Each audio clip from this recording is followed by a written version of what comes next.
கர்த்தருடைய பரிசுத்த நாமத்துக்கு ஸ்தோத்திரம். நாம் செய்திக்கு போவதற்கு முன்பாக நாம் ஒரு பாடலை பாடி நாம் செய்திக்குள் கடந்து போகலாம். 148வது பாடல், பாவ மன்னிப்பின் நிச்சயத்தை பெற்றுக்கொள்ள வேண்டும். பழைய பாடல், நம்ம எல்லாருக்கும் தெரிந்த பாடல். ஒன்று போல கரங்களை தட்டி நாம் பாடுவோம். பாவ மன்னிப்பின் நிச்சயத்தை பெற்றுக்கொள்ள வேண்டும், பரலோகத்தில் ஓரிடம் நீ பெற வேண்டும். பாவ மன்னிப்பின் நிச்சயத்தை பெற்றுக்கொள்ள வேண்டும், பரலோகத்தில் ஓரிடம் நீ பெற வேண்டும். இயேசு தருகிறார், இன்று தருகிறார். இயேசு தருகிறார், இன்று தருகிறார். அதற்காகத்தான் சிலுவையிலே ரத்தம் சிந்திவிட்டார். அதற்காகத்தான் சிலுவையிலே ரத்தம் சிந்திவிட்டார். பாவ மன்னிப்பின் நிச்சயத்தை பெற்றுக்கொள்ள வேண்டும், பரலோகத்தில் ஓரிடம் நீ பெற வேண்டும். முதலாய் தேவனுக்கு உகந்ததை தேடு. முதலாய் தேவனுக்கு உகந்ததை தேடு. பின்பு எல்லாமே உனக்கு சேர்த்து தந்திடுவார். பின்பு எல்லாமே உனக்கு சேர்த்து தந்திடுவார். பாவ மன்னிப்பின் நிச்சயத்தை பெற்றுக்கொள்ள வேண்டும், பரலோகத்தில் ஓரிடம் நீ பெற வேண்டும். பாவ மன்னிப்பின் நிச்சயத்தை பெற்றுக்கொள்ள வேண்டும், பரலோகத்தில் ஓரிடம் நீ பெற வேண்டும். நீ தேடும் நிம்மதி இயேசு தருகிறார். நீ தேடும் நிம்மதி இயேசு தருகிறார். நீ நாடும் விடுதலை அவரிடம் உண்டு. நீ நாடும் விடுதலை அவரிடம் உண்டு. பாவ மன்னிப்பின் நிச்சயத்தை பெற்றுக்கொள்ள வேண்டும், பரலோகத்தில் ஓரிடம் நீ பெற வேண்டும். வருத்தப்பட்டு பாரங்கள் சுமக்கின்ற மகனே, வருத்தப்பட்டு பாரங்கள் சுமக்கின்ற மகளே, நீ வருவாயா இயேசு என்று வாழ்வு தந்திடுவார். நீ வருவாயா இயேசு என்று வாழ்வு தந்திடுவார். பாவ மன்னிப்பின் நிச்சயத்தை பெற்றுக்கொள்ள வேண்டும், பரலோகத்தில் ஓரிடம் நீ பெற வேண்டும். பாவ மன்னிப்பின் நிச்சயத்தை பெற்றுக்கொள்ள வேண்டும், பரலோகத்தில் ஓரிடம் நீ பெற வேண்டும். ரத்தம் சிந்துதல் இல்லாமல் பாவ மன்னிப்பில்லை. ரத்தம் சிந்துதல் இல்லாமல் பாவ மன்னிப்பில்லை. இயேசு ராஜா நாமம் இல்லாமல் ரட்சிப்பும் இல்லை. நம்ம இயேசு ராஜா நாமம் இல்லாமல் ரட்சிப்பும் இல்லை. பாவ மன்னிப்பின் நிச்சயத்தை பெற்றுக்கொள்ள வேண்டும், பரலோகத்தில் ஓரிடம் நீ பெற வேண்டும். பாவ மன்னிப்பின் நிச்சயத்தை பெற்றுக்கொள்ள வேண்டும், பரலோகத்தில் ஓரிடம் நீ பெற வேண்டும். இயேசு தருகிறார், இன்று தருகிறார். இயேசு தருகிறார், இன்று தருகிறார். அதற்காகத்தான் சிலுவையிலே ரத்தம் சிந்திவிட்டார். அதற்காகத்தான் சிலுவையிலே ரத்தம் சிந்திவிட்டார். பாவ மன்னிப்பின் நிச்சயத்தை பெற்றுக்கொள்ள வேண்டும், பரலோகத்தில் ஓரிடம் நீ பெற வேண்டும். ஹல்லேலூயா. கரங்களை தட்டி ஆண்டவரை மகிமைப்படுத்துவோமா?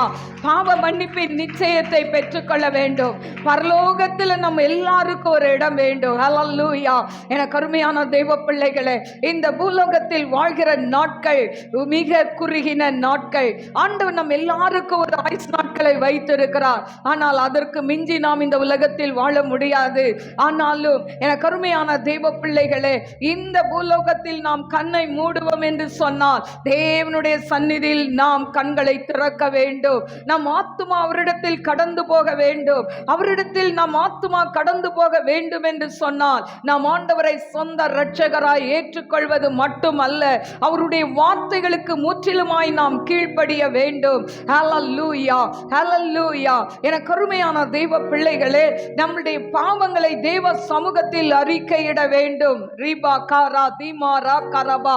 பாவத்தை மறைக்கிறவன் வாழ்வடைய மாட்டான், அவைகளை அறிக்கை செய்கிறவனோ அதை விட்டு விடுவான் என்று சொன்னது போல, என கருமையான தேவ பிள்ளைகளே, பாவங்களை தேவ சமூகத்தில் நாம் அறிக்கை செய்ய வேண்டும். அறிக்கை செய்ய வேண்டும். அறிக்கை செய்வது என்று சொன்னால் நாம் செய்ததை ஆண்டவரிடத்தில் அப்படியே ஒரு தாயினிடத்தில் தகப்பனிடத்தில் சொல்வது போல தேவனிடத்தில் நாம் சொல்ல கற்றுக்கொள்ள வேண்டும். மறுபடியும் அந்த பாவத்தை நாம் செய்யக்கூடாது. நாய் தன் கக்கினதை தின்னுவது போல என்று வேதம் சொல்கிறது. ஒரு தடவை பாவம் செய்து அந்த பாவத்திலிருந்து தேவன் உன்னை மீட்டு எடுத்து விட்டால் மறுபடியும் அதை செய்ய நீ துணியாதே என்று கர்த்தர் சொல்கிறார். எந்த பாவத்தை விட்டு வெளியே வந்தையோ அதே பாவத்தில் உன்னை விழும்படியாய் சத்துரு பல தருணங்களை உனக்கு கொண்டு வருவான். ஆனாலும் அந்த தருணங்களில் உன்னை மீட்டெடுத்த என் தீமாதி தேவனை நினைத்துக்கொள். ரீபா கஷதரபா ரமா கரபா மே வலக ஷல்பிஹோதனாய் கரபா உரிபி கரபா. எந்த பாவத்திலிருந்து நீ வெளியே வந்தையோ அந்த பாவத்தை மறுபடி செய்யாதே என்று கர்த்தர் எச்சரிக்கிறார்.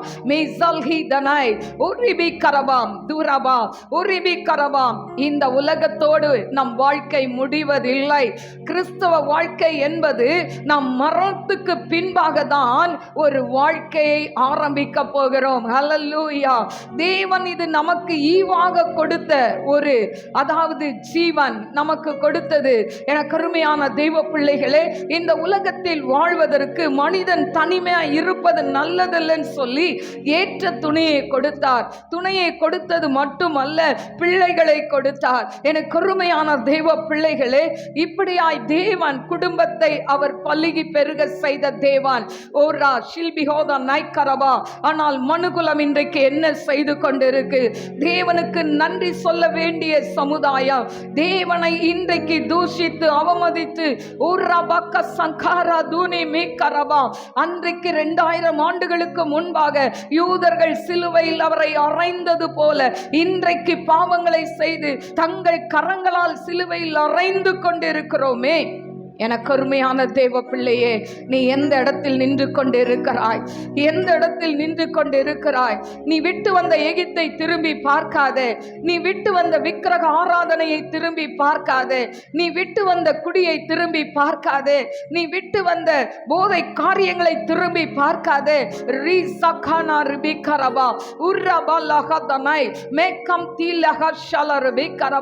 நீ விட்டு வந்த சினிமாவை சீரியலை திரும்பி பார்க்காதே. Rido like a sakana ribikarabo urabakarabam Uribi karaba do like a sakena rabika da nai karaba uraba diraba karaba uribi kaman shalo rabe karaba. இஸ்ரவேல் ஜனங்கள் விட்டு வந்த எகிப்தை நோக்கி பார்த்தார்கள். நாங்க எகிப்தில் அடி வாங்கினா கூட பரவாயில்லையே, நாங்க அங்க அதாவது கொமட்டிக்காய் வெள்ளரிக்காய் வெங்காயம் இதெல்லாம் நாங்க சாப்பிட்டோமே, இங்க ஒண்ணுமே இல்லையே, வெறும் இந்த மண்ணாவை தானே சாப்பிட்டு கொண்டு இருக்கிறோம் சொல்லி இஸ்ரவேல் ஜனங்கள் முறுமுறுத்தார்கள். முறுமுறுத்தவர்கள் அந்த வனாந்திரத்தில் அழிந்தார்கள் என்று சொல்லி பார்க்கிறோம். எனக்கு அருமையான தேவ பிள்ளையே, இன்றைக்கு எதை குறித்து முறுமுறுத்து கொண்டு இருக்கிறாய்? என் வாழ்க்கை இப்படி முடிந்து விட்டதே என்று சொல்லி முறுமுறுக்கிறாயா? இதற்கு யார் காரணம்? சற்று யோசித்து பார்.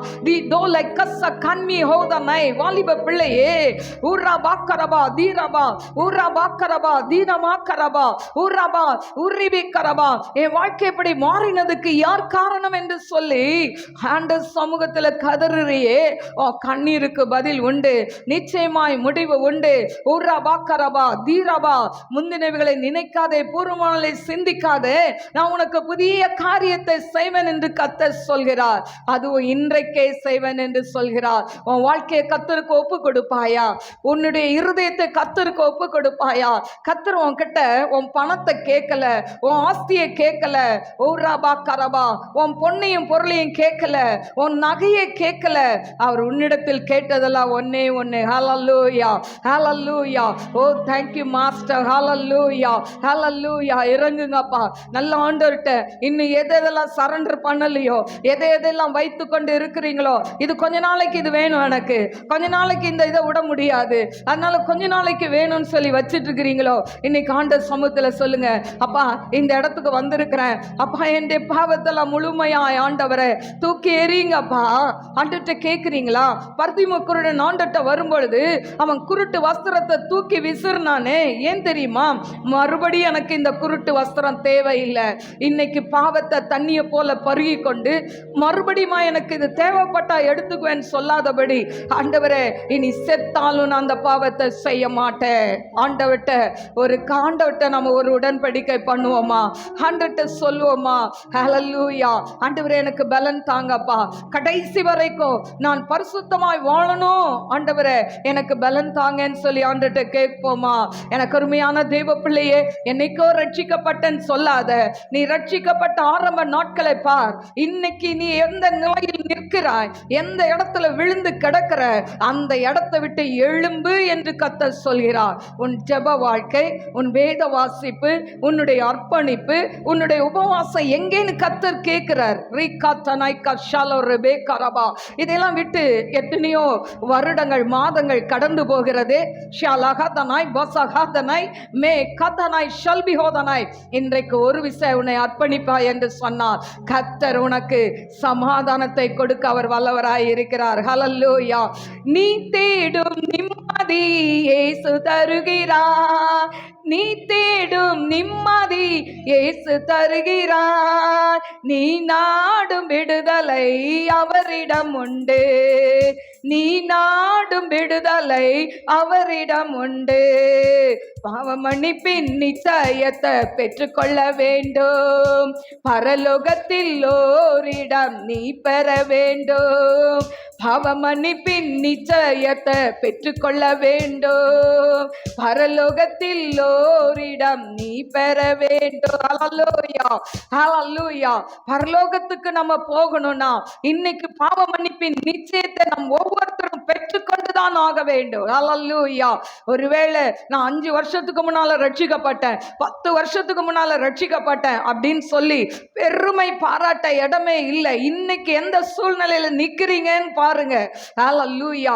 ஆவிக்குரிய வாழ்க்கையில வளர்ந்திருக்கிறீங்களா, இல்ல ஆவிக்குரிய வாழ்க்கையில தேஞ்சிக்கிட்டே போறீங்களா? யோசித்து பாருங்க, உங்களை நீங்களை நிதானித்து பாருங்க. அப்படி ஒருவேளை ஆவிக்குரிய வாழ்க்கையில குறைந்திருந்தா, ஆண்டவரே என்னுடைய குற்றங்களை மன்னிங்கப்பா, அப்பா எனக்கு நடக்க பலன் இல்லப்பா, ஆண்டவரே எனக்கு நடக்க சொல்லி கொடுங்கப்பா, எனக்கு ஜெபிக்க பலன் இல்லப்பா, எனக்கு ஜெபிக்க சொல்லி கொடுங்கப்பா. ஆண்டவருடைய பாதத்தை பற்றி கொள்ளுங்க. மரியாள் தன்னை விட்டு எடுபடாத நல்ல பங்கை அவள் பற்றி கொண்டது போல நல்ல பங்கை பிடித்துக் கொள்ளுங்க. ஆண்டவராக இயேசு கிறிஸ்து என்கிற நல்ல பங்கை தெரிந்து கொள்ளுங்க. கர்த்தர் உங்கள் வாழ்க்கையில பெரிய காரியங்களை செய்வார். முதலாவது தேவனுடைய ராஜ்யத்தின் நீதியை நீங்க தேடினீங்கன்னா மற்றதெல்லாம் ஆண்டவர் உங்களுக்கு கூட கொடுப்பார். ஹல்லேலூயா. கரங்களை தட்டி ஆண்டவரை மகிமைப்படுத்துவோமா? நல்ல கரங்களை தட்டி ஆண்டவரை மகிமைப்படுத்துவோமா? நல்ல கரங்களை தட்டி ஆண்டவரை மகிமைப்படுத்துவோமா? ஓ ரபலப ரப ரப ரப ரிப ரப கரபலப ரப தீரப லபோரி ஆக்கரபலப ரப ஓ ஷபரபலப ரப ரப நன்றி ஆண்டவரே. அடைய அன்பின் கரத்துல தாழ்த்துக்கிறப்பா. யூடியூப் மூலம் பார்க்கிற பிள்ளைகளையும் ஆசீர்வதிங்க ஏசப்பா. எந்த இடத்துல விழுந்து இருக்கிறாங்களோ அவங்கள தூக்கி நிறுத்துங்க டாடி. நாமத்தை மாத்திரம் மகிமைப்படுத்துங்க. இயேசுவின் நாமத்தில் கேட்கிறேன் பிதாவே, ஆமென். கர்த்தருடைய பரிசுத்த நாமத்துக்கு ஸ்தோத்திரம். இந்த நாளிலும் வந்திருக்கிறவங்க அனைவருக்கும், யூடியூப் மூலம் பார்க்கிற அனைவருக்கும் ஆண்டவராக இயேசு கிறிஸ்துவின் நாமத்தில் என் அன்பின் வாழ்த்துதலை தெரிவித்துக் கொள்கிறேன். இந்த நாளிலும் உங்கள் மன விருப்பத்தை நிறைவேற்றும் தேவன் என்கிற தலைப்பில் நாம் செய்தியை பார்க்கலாம். எனக்கு அருமையான தெய்வ பிள்ளைகளே, கடந்த சண்டே அன்னைக்கு இதனுடைய ஃபர்ஸ்ட் தொடக்கத்தை நாங்கள் பார்த்தோம். இப்பொழுதும் அந்த செய்தியினுடைய தொடர்ச்சியை நாம் இன்றைக்கு தியானிக்கலாம். வாசிப்போம். நீதிமொழிகள் 13:12. நீதிமொழிகள் 13:12.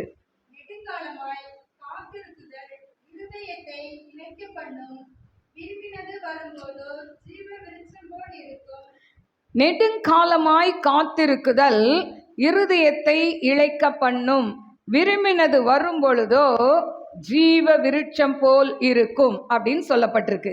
எனக்கு அருமையான தெய்வ பிள்ளைகளே, ஒரு காரியத்துக்காக ரொம்ப நாள் காத்திருந்து ஜெபிக்கிறோன்னு வச்சுக்கோங்களேன், அது வந்த உடனே நமக்கு கிடைக்கிற சந்தோஷத்துக்கு அளவே இல்லை. எனக்கு அருமையான தெய்வ பிள்ளைகளே, அது எப்படி ஒரு சந்தோஷம், எதுக்கெல்லாம் காத்திருக்கிறோன்னு சொல்லி போன மெசேஜில் நான் சொல்லியிருக்கேன், நீங்கள் யூடியூப்பில் பார்க்கலாம். யாருடைய விருப்பத்தை தேவன் நிறைவேற்றுவார்னா, கர்த்தருக்கு பயப்படுகிறவர்களின் மன விருப்பத்தை நிறைவேற்றுவார். இதற்கு எக்ஸாம்பிளா, அதாவது சகரியா எலிசபெத்தை குறித்து நான் பேசியிருக்கிறேன். அடுத்தது யாருடைய விருப்பத்தை கர்த்தர் நிறைவேற்றுவார் என்று சொன்னால், விசுவாசிக்கிறவர்களின் மன விருப்பத்தை நிறைவேற்றுவார். இதுக்கு எக்ஸாம்பிள் கானானிய ஸ்ரீயை குறித்து நான் பேசினேன். மூன்றாவது, கர்த்தருடைய கட்டளைக்கு கீழ்ப்படிந்தால் அந்த மன விருப்பத்தை நிறைவேற்றுவார். இதுக்கு எக்ஸாம்பிள் சாலமோனை பற்றி பேசினேன். இதெல்லாம் யூடியூப்ல இருக்கு, பார்க்காதவங்க நீங்க பாருங்க. இன்னைக்கு எதை குறித்து பேச போறோம் என்று சொன்னால், அதாவது கர்த்தர் நம் மன விருப்பத்தை எப்படி நிறைவேற்றுவார், யாருக்கு நிறைவேற்றுவார் என்று சொன்னால், கர்த்தருக்கென்று வைராக்கியமாய் இருப்பவர்களுடைய மன விருப்பத்தை தேவன் நிறைவேற்றுவார். வாசிப்போம். தானியேல் 3ஆம் அதிகாரம் முதல் வசனம். தானியேல் 3:1. ராஜாவாகிய நேபுகாத்நேச்சார் 60 முழம் உயரமும் 6 முழ அகலமுமான ஒரு பொற்சிலையை பண்ணுவித்து பாபிலோன் மாகாணத்தில் இருக்கிற தூரா என்னும் சமபூமியிலே நிறுத்தினான். போதும். என கருமையான தெய்வ பிள்ளைகளே, இப்போ பார்த்தீங்கன்னா 60 முழ உயரம் 6 முழ அகலம், அப்படி ஒரு பொற்சிலையை செய்து இந்த ராஜா நேபுகாத்நேச்சார் ஒரு சிலையை செய்து வைக்கிறார். எனக்கு கருமையான தெய்வ பிள்ளைகளே, இந்த சிலையை செய்து வைத்து நாட்டில் ஒரு சட்டம் வருது. எக்காலம், நாகசுரம், கிண்ணறம் இதெல்லாம் வாசிக்கும் பொழுது எல்லாரும் என்ன பண்ணணும், அந்த சிலையை பணிந்து கொள்ள வேண்டும் என்கிற ஒரு சட்டம் நாட்டில் உருவாகியதை பார்க்கிறோம். இப்படிப்பட்ட இந்த சட்டம் போட்ட பிறகு இந்த சாத்ராக், மேஷாக், ஆபேத்நேகோ என்பவர்கள் என்ன செய்தார்கள் அப்படின்னு சொன்னா, இவங்க அந்த சிலையை வணங்க மாட்டேன் என்று சொல்லி மறுக்கிறார்கள். இவர்கள் பாருங்க, எல்லாரும் அந்த எக்காலம், நாகஸ்வரம், கிண்ணறம் வாசிச்ச உடனே எல்லாரும் போய் தாழ விழுந்து அந்த தெருக்குள்ள எங்க போனாலும் விழுந்து பணிந்து கொள்வார்கள். ஆனா இவங்க 3 பேர் மட்டும் பணிந்து கொள்ளவில்லை. எனக்கு அருமையான தெய்வ பிள்ளைகளே, இதை போய் ராஜா கிட்ட ஒருத்தன் கோல் மூட்டுறான். எப்படி கோல் மூட்டுறான்னா, பாபிலோன் மாகாணத்தின் காரியங்களை விசாரிக்கும்படி நீங்க ஏற்படுத்தின இந்த சாத்ராக், மேஷாக், ஆபேத்நேகோ என்ன பண்றாங்க, வணங்கல அப்படின்னு சொல்றாங்க. எனக்கு அருமையான தெய்வ பிள்ளைகளே, இவர்கள் யூதர்கள், மனுஷ வணக்கத்தை விரும்பாதவர்கள். யூதர்கள் மனுஷர்களை வணங்க மாட்டாங்க. இப்போ இப்படிப்பட்ட சூழ்நிலையில சொன்ன உடனே இந்த ராஜா அவங்கள அழைத்து வர சொல்றாரு. அழைத்து வந்த உடனே இப்போ ராஜா கேள்வி கேட்கிறாரு. அந்த கேள்விக்கு இவங்க என்ன பதில் சொல்றாங்க? 16ஆம் வசனம். சாத்ராக், மேஷாக், ஆபேத்நேகோ என்பவர்கள் ராஜாவை நோக்கி, நேபுகாத்நேச்சாரே, இந்த காரியத்தை குறித்து உமக்கு உத்தரவு சொல்ல எங்களுக்கு அவசியமில்லை. இந்த காரியத்தை குறித்து உத்தரவு சொல்ல எங்களுக்கு அவசியமே கிடையாது. நாங்கள் ஆராதிக்கிற தேவன் எங்களை தப்புவிக்க வல்லவராய் இருக்கிறார். அவர் எரிகிற அக்கினி சூளைக்கும் ராஜாவுடைய உம்முடைய கைக்கும் நீங்களாக்கி விடுவிப்பார். விடுவிக்காமற் போனாலும், பாருங்க, அந்த இடத்துல சவால் விட்டு நிற்கிறாங்க ராஜாக்கு முன்னால. எங்களை விடுவிச்சா பரவாயில்ல, விடுவிக்காமற் போனாலும் நீர் ஏற்படுத்தி வைத்திருக்கிற இந்த பொற்சிலையை நாங்கள் என்ன பண்ண மாட்டோம், பணிந்து கொள்வதும் இல்லை அப்படின்னு சொல்லி தைரியமா சொல்றாங்க. இவங்க யாரு? அந்த ராஜாவுடைய நாட்டை சேர்ந்தவர்கள் அல்ல. இவர்கள் அதாவது அடிமையாய் கொண்டு வரப்பட்டார்கள் இந்த பாபிலோன் தேசத்துக்கு. அடிமையாய் வந்தவர்கள் எவ்வளோ பயப்படணும் ஒரு காரியத்தை செய்யறதுக்கு. ஆனா கர்த்தர் மேல இருந்த அந்த வைராக்கியம் பயத்தை தள்ளி போட்டுருச்சு. ஹல்லேலூயா. நிறைய பேர் நம்ம கிட்ட கூட கேட்பாங்க, பேயை பார்த்தா பயமா இல்லை, மந்திரவாதியை பார்த்தா பயமா இல்லை? இல்லையே. ஏன்? கர்த்தருடைய வைராக்கியம் நமக்குள்ள இருக்கும் பொழுது எதை பார்த்தாலும் நமக்கு என்ன வராது? பயம் வராது. ஏன் சொன்னா நாம் ஆராதிக்கிற தேவன் ஜீவனுள்ள தேவன். ஹல்லேலூயா. அதனால நமக்கு எதை பார்த்தாலும் என்ன வராது? பயம் வராது. ஹல்லேலூயா. எனக்கு அருமையான தேவ பிள்ளைகளே, இப்போ இந்த வைராக்கியம் இருந்ததுனால ராஜா கிட்ட தைரியமா பேசுறாங்க. ஆனா இந்த வைராக்கியத்துக்கு கிடைச்ச பரிசு என்ன தெரியுமா? 19ஆம் வசனம். அப்பொழுது நேபுகாத் நேச்சாருக்கு கடு கோபம் உண்டு. சாத்ராக் மேஷாக் ஆபேத்நேகோ என்பவர்களுக்கு விரோதமாய் அவருடைய முகம் வேறுபட்டது. சூளையை சாதாரணமாய் சூடாக்குவதை பார்க்கிலும் 7 மடங்கு அதிகமாக சூடாக்கும்படி உத்தரவு கொடுத்து. பாருங்க, சூளை ஏற்கனவே சூடா இருக்குது, அங்க எரிஞ்சுக்கிட்டு இருக்குது அக்கினி. ஆனா இவனுடைய கோபம் உச்ச கட்டத்துக்கு போன உடனே 7 மடங்கு திரும்ப சூடாக்குறான். அந்த இதை சூடாக்கும்படி உத்தரவு கொடுக்குறான். அப்போ பாருங்க, எவ்வளோ ஒரு வேதனையான ஒரு காரியம் இல்லை? நம்ம உடம்புல ஒரு சின்ன நெருப்பு பட்டாவே நமக்கு அதை தாங்க முடியாது. ஆனா இது 7 மடங்கு என்ன பண்றான்? சூடாக்க சொல்கிறான். இப்படி சூடாக்கி அதுல கொண்டு போய் இந்த சாத்ராக் மேஷாக் ஆபேத்நேகோவை கொண்டு போய் போடுறதுக்கு சாதாரண மனுஷனெல்லாம் பயன்படுத்தல. யாரை பயன்படுத்துறாங்க? இராணுவத்தில் பலசாலியான இராணுவ வீரர்களை கொண்டு வந்து இவனை என்ன பண்றாங்க? 3 பேரையும் நல்லா கட்டி கொண்டு போய் தூக்கி கொண்டு போய் அந்த அக்கினியில கொண்டு போய் வீச சொல்றாங்க. ஆனா கொண்டு போனவங்க கருகி செத்தார்கள் என்று வேதம் சொல்கிறது. ஹல்லேலூயா. அந்த கொண்டு போன புருஷரை கொன்று போட்டது என்று சொல்லப்பட்டிருக்கு. பாருங்க, நம் ஆண்டவர் எவ்வளவு பெரியவர். ஹல்லேலூயா. என கருமையான தேவ பிள்ளைகளே, உங்களுக்கு விரோதமா மாந்திரிகம் செய்யறாங்களா? உங்களை அழிக்கணும்னு நினைக்கிறாங்களா? உங்களை அக்கினி சூள மாதிரி இருக்கிற நெருப்புக்குள்ள கொண்டு போடுறாங்களா? ஆனா வெந்து போறது நீங்க இல்ல, தூக்கி போட்ட நபர்களை கர்த்தர் வேக வைப்பார். ஹல்லேலூயா. எனக்கு அருமையான தேவ பிள்ளைகளே, இப்போ பாருங்க, கொண்டு போனவங்க செத்துட்டாங்க. அந்த உஷ்ணம் தாங்க முடியாம அவங்க மரிச்சிட்டாங்க. ஆனா இப்போ பாத்தீங்கன்னா இந்த அக்கினிக்குள்ள போடப்பட்டவர்கள் எப்படி இருக்கிறாங்கன்னா சமாதானமா இருக்கிறாங்க. அந்த அக்கினிக்குள்ள விழுந்தவங்க பாத்தீங்கன்னா 4 பேரு அவங்க என்ன பண்றாங்க? அந்த அக்கினிக்குள்ள உலாவி வருகிறார்கள். இந்த 4வது நபர் யாருடைய சாயலாம்? தேவ சாயல். அவர் தான் ஆண்டவராகிய இயேசு கிறிஸ்து. ஹல்லேலூயா. என கருமையான தேவ பிள்ளைகளே, 4வது ஒருத்தர் அதுல உலாவி வருகிறதை யார் கண்கள் கண்டது தெரியுமா? எவன் தூக்கி எரிஞ்சு இவங்களை கொல்லணும்னு நினைச்சானோ அந்த ராஜாவின் கண்களை கர்த்தர் திறந்தார். அல்லேலூயா. இன்னைக்கு யாரெல்லாம் உங்களை அழிக்கணும்னு மாந்திரிகம் செய்யறாங்க, நீ தலையெடுக்கவே கூடாது, நீ வேலை செய்யவே கூடாது, உன் குடும்பம் அப்படியே தரைமட்டா போகணும்னு நினைக்கிறாங்களோ அந்த நபர்கள், எனக்கு அருமையான தேவ பிள்ளைகளே, அந்த நபர்களுடைய கண்களை தேவன் திறப்பார். அல்லேலூயா. அப்போ அந்த கண்கள் திறக்கப்படும். சத்ருவின் கண்கள் திறக்கப்படும். எதுக்கு தெரியுமா? நீங்க ஆசீர்வதிக்கப்படுறது. ஹல்லேலூயா. சில நேரம் நம்ம நினைக்கிறோம், நாங்க கூட சில நேரம் நினைப்போம், ஏன்னு சொன்னா, ஆண்டவரே எவ்வளோ ஜெபம் பண்ணாலும் சில சத்துருக்கள் அப்படியே கொக்கரிச்சுக்கிட்டு நிற்கிறாங்களேப்பா, இதுக்கு ஒரு முடிவு இல்லையா? நம்ம நினைக்கிறோம் மாம்சத்தில். ஆனால் ஆண்டவர் என்ன தெரியுமா சொல்கிறாரு? பொறுத்துரு, நான் உன்னை ஆசீர்வதிக்கிறத அவங்க பார்க்கணும். ஹல்லேலூயா. நான் உன்னை ஆசீர்வதிக்கிறத பார்க்கணும், அதனால தான் இந்த சத்துருக்களை விட்டு வச்சிருக்கிறேன்றாரு. ஹல்லேலூயா. சும்மாவே அவங்கள ஒழிச்சிட்டா பிரயோஜனம் இல்லைல்ல. நம்ம ஆசீர்வதிக்கப்படுறத எதிரி கண்கள் காண வேண்டும். ஹல்லேலூயா. அதனால தான் தூக்கி போட்ட போது கூட இருந்தவங்க கண்களுக்கெல்லாம் தெரியல, யார் கண்களுக்கு தெரிஞ்சுதான்? பாருங்க, வாசிப்போமா? 25ஆம் வசனம். அதற்கு அவன், இதோ 4 பேர் விடுதலையாய் அக்கினியில் நடுவிலே உலாவுகிறதை காண்கிறேன், அவர்களுக்கு ஒரு சேதமும் இல்லை, நாளும் ஆளின் சாயல் தேவபுத்திரனுக்கு ஒப்பாயிருக்கிற என்றான். இதுல 24, அப்பொழுது ராஜாவாகிய நேபுகாத்நேச்சார் பிரமித்து தீவிரமாய் எழுந்திருந்து தன் மந்திரிமார்களை நோக்கி, 3 புருஷரை அல்லவோ கட்டுண்டவர்களாக அக்கினியில் போடுவித்தோம் என்றான். அவர்கள் ராஜாவுக்கு பிரதியுத்தரமாக, ஆம் ராஜாவே என்றார்கள்.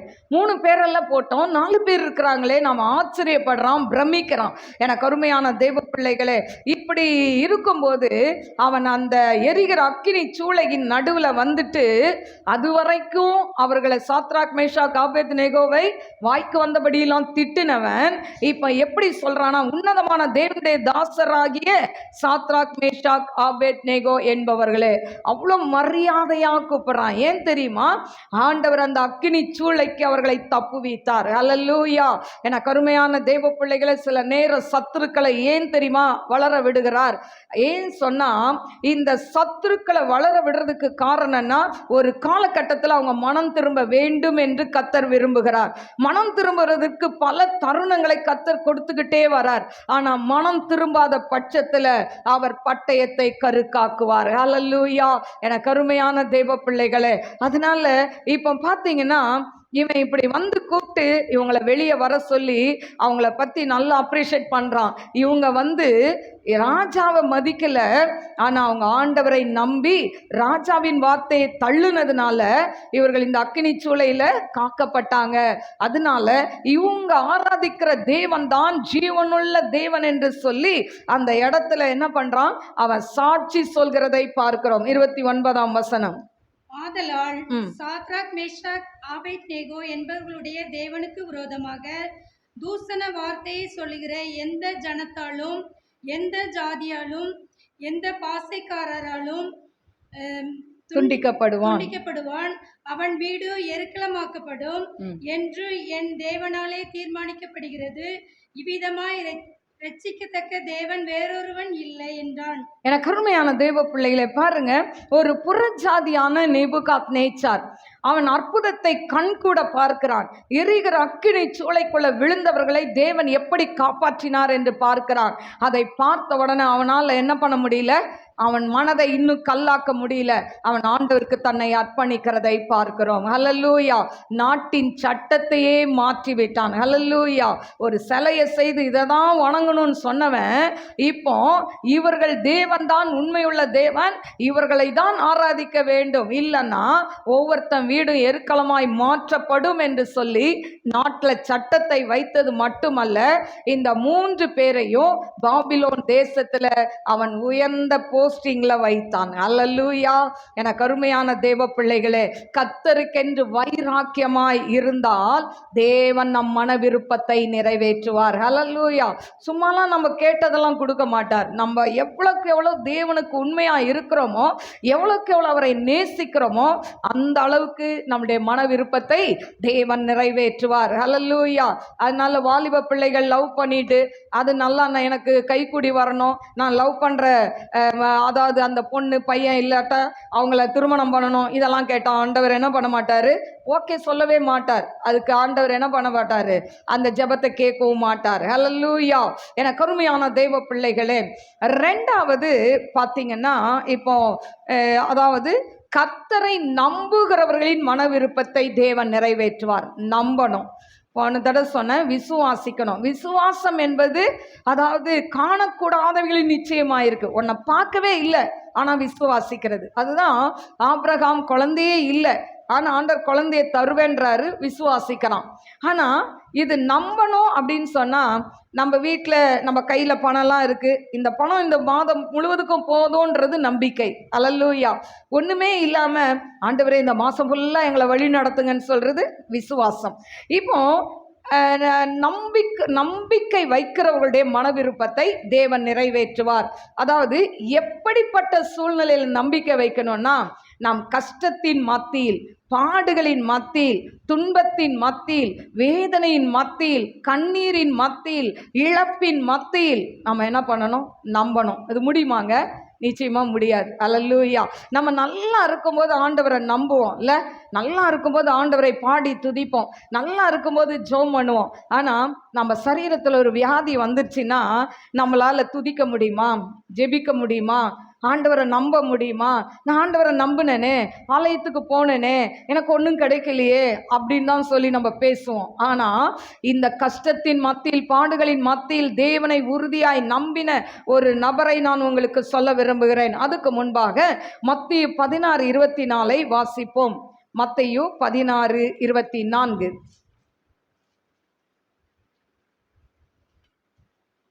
அப்பொழுது இயேசு தம்முடைய சீசர்களை நோக்கி, ஒருவன் என்னை பின்பற்றி வர விரும்பினால் அவன் தன்னைத்தான் வெறுத்து தன் சிலுவையை எடுத்துக்கொண்டு என்னை பின்பற்ற கடவன். ஒருவன் என்னை பின்பற்றி வர விரும்பினால், இப்ப ஏசப்பா கூட நம்ம வரணும்னு வச்சுக்கோங்களேன், அவன் முதலாவது என்ன பண்ணணும்னா அவன் தன்னைத்தான் வெறுக்கணும். அல்லேலூயா. இன்னைக்கு நீங்க வந்திருக்கிறீங்க, வந்தவங்கலாம் இஷ்டமா வந்தவங்க ஒரு சிலர், கஷ்டமா வந்தவங்க ஒரு சிலர், ஐயோ கூப்பிடுறாங்களேன்னு வந்தவங்க ஒரு சிலர், இல்லை நம்ம போனால் நமக்கு அற்புதம் நடக்கும்னு வந்தவங்க ஒரு சிலர். ஆனால் இங்கே என்ன சொல்லியிருக்கு அப்படின்னா, ஒருவன் என்னை பின்பற்ற வர விரும்பினால் அவன் தன்னை தான் வெறுக்க வேண்டும். அல்லேலூயா. அதாவது உலகத்தை வெறுத்தாதாங்க ஆண்டவரை நேசிக்க முடியும். உலகத்தை நேசித்த ஆண்டவர்கிட்ட வரவே முடியாது. ஏன்னு சொன்னால் இந்த நேரத்தில் டிவியில் என்னென்னவோ ப்ரோக்ராம் இருக்கும் இல்லை, கேபிள் டிவி, அந்த டிவி, எல்லா டிவியும் இருக்குது, எல்லாத்துலேயும் சினிமா ஓடிக்கிட்டே இருக்கும் 24 மணி நேரமும். நம்ம ஆண்டவரை நேசிக்கலைன்னா இந்த இடத்துக்கு வரவே முடியாது. ஆண்டவர் உங்களை, அதாவது உங்கள் மேலே அன்பு வைக்காட்ட நீங்கள் இந்த இடத்துக்கு வந்திருக்கவே முடியாது. அப்போ ஒருவன் தன்னைத்தான் என்ன பண்ணணும், முதல் வெறுக்கணும். இந்த உலகத்தில் நான் உலகத்துக்கு பின்னால் ஓடி ஓடி ஓடி என்னத்தை கண்டேன், சரி இந்த ஏசப்பாவாவது நம்பி பார்க்கலாமே அப்படின்னு முதலாவது தன்னை வெறுக்கணும். அடுத்தது தன்னைத்தான் வெறுத்து தன் சிலுவையை எடுத்துக்கொண்டு, ஆண்டவருக்குன்னு ஒரு சிலுவை இருந்ததுங்க, அது பாரமான சிலுவை. அவர் பாடுபட்ட சிலுவையெல்லாம் உங்களுக்காக எனக்காக அவர் அடிக்கப்பட்டார். உங்கள் பாவங்கள் என் பாவங்களெல்லாம் அவர் சிலுவையில் சுமந்தார் இல்லை, நம்முடைய பாவங்கள், சாபங்கள், வியாதிகள், நம்முடைய எல்லா பிரச்சனைகளையும் அவர் சிலுவையில் அவர் சுமந்தார். ஆனால் இந்த இடத்துல ஆண்டவர் சொல்கிறாரு, ஏன் சிலுவை எடுத்துக்கிட்டு வாப்பான்னு சொல்லலை. அவர் சிலுவையை நம்மளால் தூக்க முடியுமா? நிச்சயமா முடியவே முடியாது. அல்லேலூயா. நான் ஒரு தடவை அடிக்கடி சொல்லுவேன், ஒரு தடவை ஒரு சொப்பனத்தில் 1996 பார்த்தீங்கன்னா எங்கள் ஹஸ்பண்ட் இந்தோனேஷியாவில் இருக்கும்போது தேவன் ஒரு பெரிய காரியத்தை வெளிப்படுத்தினார். அப்போ பார்த்தீங்கன்னா இந்த டபுள் கார்ட் சைஸில் ஒரு சூட்கேஸ், அந்த சூட்கேஸை ஒருத்தர் நல்லா ஒரு பெரிய ரோடு, அந்த ரோட்டில் வானலாக உயர்ந்த ஒரு மனிதன் அந்த சூட்கேஸை அப்படியே அனாவசியமாக தூக்கிட்டு அவர் நடந்து போகிறாரு. ஆனால் என் கையில் ஒரு ட்ரங்க் பெட்டியை கொடுத்துட்டு போகிறாரு. சின்ன இவ்வளோதான், இந்த அளவுக்குள்ள ஒரு இரும்பு பெட்டி. பழைய காலத்துலலாம் பெட்டி இருக்கும், இப்போ எல்லாமே மாறிடுச்சுல்ல. அப்போ அந்த பெட்டியை கொடுத்துட்டு போகிறார். நான் சொல்கிறேன், ஏசப்பா நீங்கள் மட்டும் நல்லா அழகாக சூட்கேஸ் எடுத்துகிட்டு போகிறீங்களே, எனக்கு போய் இந்த இரும்பு பெட்டியை கொடுத்துட்டீங்களேன்னு அந்த சொப்பனத்தில் கேட்குறேன். ஆனால் அவர் பதில் சொல்லாமல் இதை எடுத்துகிட்டு என் பின்னால் வாண்டுறார். ஆனால் இதனுடைய அர்த்தம் எனக்கு முதலாவது தெரியல. ஆனால் அவங்க அப்புறம் இந்தோனேஷியாவிலேருந்து வந்த பிறகு தெரிஞ்சுது. பயங்கர போராட்டம் எங்கள் வீட்டில், பயங்கர பிரச்சனை. ஹல்லேலூயா. சித்துலாமான்னு கூட நினச்சேன், அந்த அளவுக்கு பிரச்சனை. அப்போ தான் நினச்சேன், அவ்வளோ பெரிய சுமையை என் ஏசப்பா எனக்காக அந்த இதில் தூக்கிக்கிட்டு எனக்கு சின்ன ட்ரங்க் பெட்டியை கொடுத்தார். அதில் உள்ள சுமையை கூட தூக்க முடியாமல் சாகணும்னு நினச்ச என்னைய ஆண்டவர் இதுவரைக்கும் உங்கள் முன்னால் நிறுத்தி வைத்திருக்கிறார். ஹல்லேலூயா. எனக்கு அருமையான தேவ பிள்ளைகளே, அதனால நம்ம சிலுவையை எடுத்துக்கிட்டு வரணும். கிறிஸ்துவ வாழ்க்கை என்பது பஞ்சு மெத்தையான வாழ்க்கை இல்லை. கிறிஸ்துவ வாழ்க்கை அதாவது கிறிஸ்டின் ஆகிட்டா ரொம்ப ஜாலியாக இருக்கும், கேட்டதெல்லாம் ஆண்டவர் கொடுப்பாரு இல்லை, கேட்டதெல்லாம் கொடுப்பாரு தான், ஆனால் பாடுகளும் உண்டு. அல்லேலூயா. ஏன் சொன்னா வேதம் சொல்கிறது, உலகத்தில் உங்களுக்கு உபத்திரம் உண்டு, ஆனாலும் திடன் கொள்ளுங்கள், நான் உலகத்தை ஜெயித்தேன்னு சொல்றார். ஜெய கிறிஸ்து நம்ம கூட இருக்கிறார். பாடுகள் வந்தாலும் நமக்கு ஜெயத்தை கொடுக்கிற தேவனாய் இருக்கிறார். பாருங்க, இது இன்னொரு வசனம் என்ன சொல்லுதுன்னா, லூக்கா 9:23, லூக்கா 9:23